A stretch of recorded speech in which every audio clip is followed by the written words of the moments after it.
As Leandro Trossard was forced off against Israel, Mikel Arteta delivered another injury blow, bringing the Gunners' injury total to 6 first-team players. What occurred? Trossard, who has played in 15 of Arsenal's 17 games this season, has recently been a key member of Arteta's squad. However, when Trossard was sent off during the first half of Belgium's heartbreaking Nations League loss to Israel, it appears like the Arsenal manager will be without the Belgian forward for some time to come.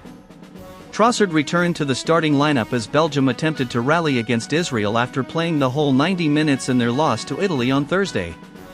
But after 37 minutes, Trossard was replaced, and he didn't look pleased. Dominic Tedesco, the coach of Belgium, saw enough to remove the striker before more harm was done because he had been moving around cautiously in the previous minutes with something obviously wrong.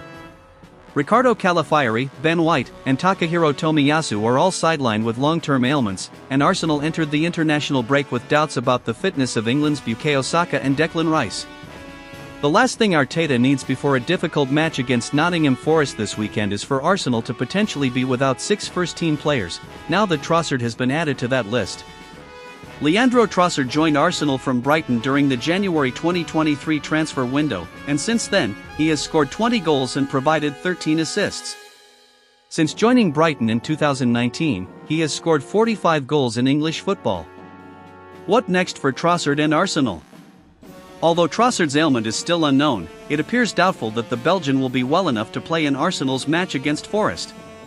Arteta might have to assemble a somewhat haphazard team as a result.